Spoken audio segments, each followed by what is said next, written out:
Salve Regina, Mater misericordiae, vita dulcedo, estes nostra salve.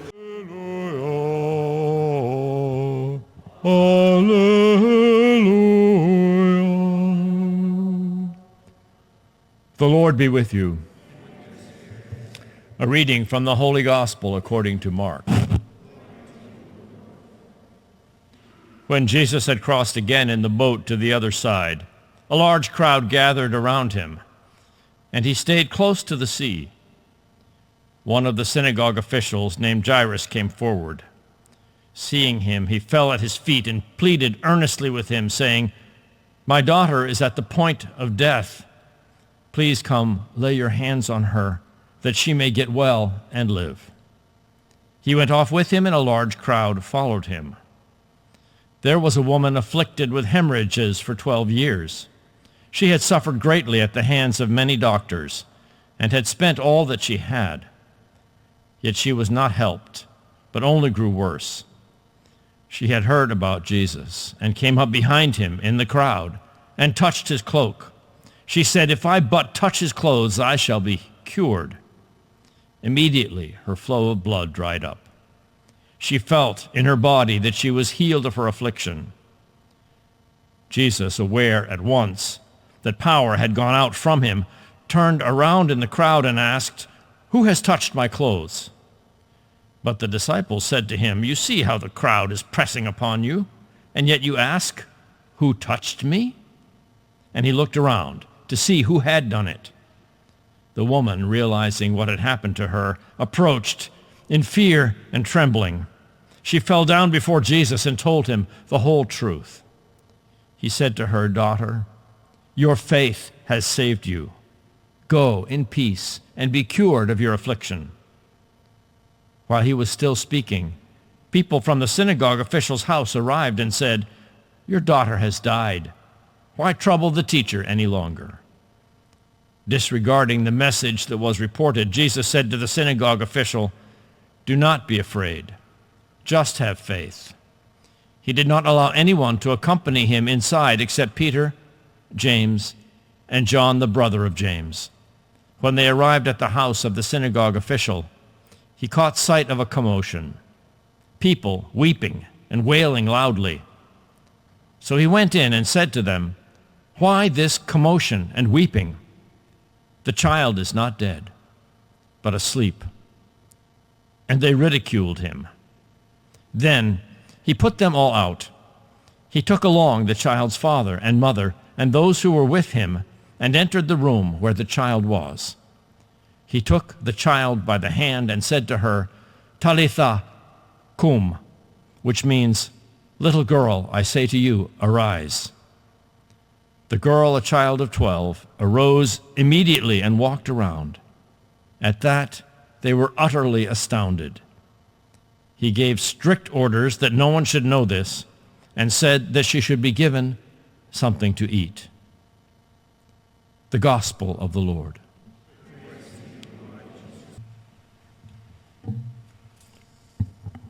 We all have faith, all of us. That's why we are here. And we all do sometimes become afraid. Some, much more than others. You know, when we talk about faith and fear, they are the different spectrum, but they are not necessarily opposites. And they operate differently. One is a gift from God. One is what we become. In between, we have doubts. So these three things work in us, all of us here, though differently. And so today the challenge is, how do you work? How do you operate on these three spectrums? How do you use the gift of faith from our God And how do you handle your fears? And of course, how do you handle your doubts? Remember how I put it. One is a gift. Two, the second one is what we become afraid. Then the third one is what we invite, doubt. So be careful how they operate. Because sometimes we do not know how they operate. You may make mistake and confuse three of them. And they could both, all of them could be very helpful, or at the same time, some of them could be very destructive, especially lack of faith could destroy us. And so in today's gospel, having seen what happened, Jesus Christ told the synagogue official, do not be afraid, only have faith. See how he put it? All we need to survive is faith. We don't need to become afraid at all. We need to cast our fears out. We can do that. And remember, if you do not cast your fears out, they turn to become anxiety. And sometimes they turn to worry. And when we become a warrior, you know what that means? We become anxious about everything. Then faith may not hold in you. That's the challenge. So we have to do what we can do. There are things we can handle. So we're going to do what we have to do. Look at these two people, the woman, and then the synagogue official, the man. Look at how they handle their problems. That's why I say we all have all these things in common. They face us every day. They are the challenges of our life. Challenges of faith, doubts that cloud our view, our thinking, our actions, and then the fear we may choose to become, the fearfulness, the afraid that we become to be. So that's the challenge of our life. So as people of faith,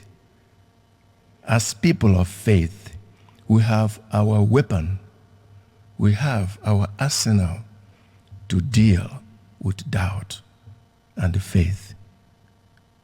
Honestly, I pity those who have no faith.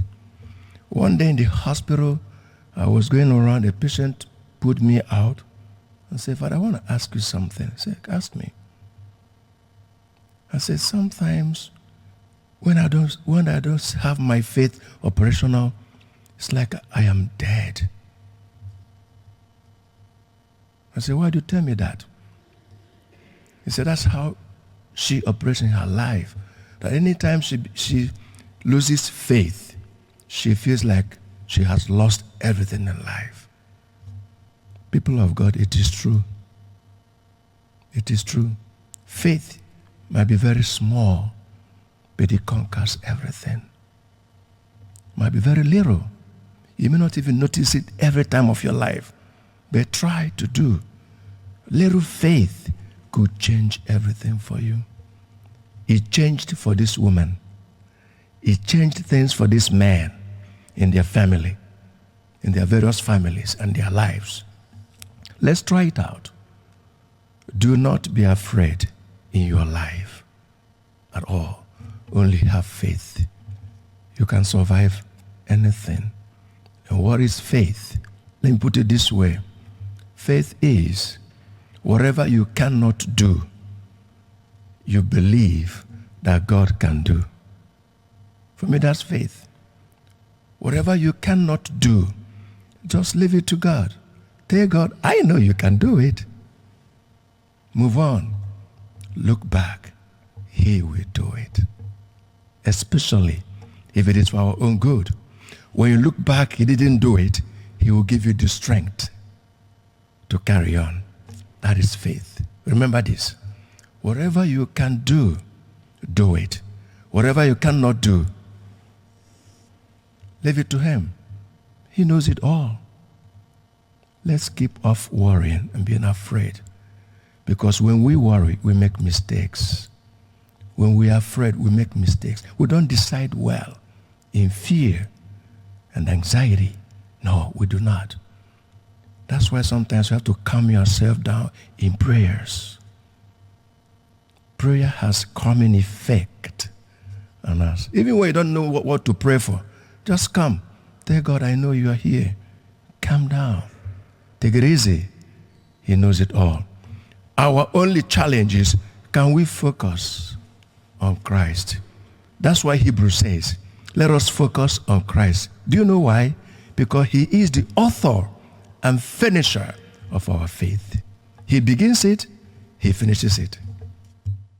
Regina Celi, letare, alleluia, qui aquae meruisti portare, alleluia, resurrexit sicut dixit, alleluia, ora pro nobis Deum, alleluia.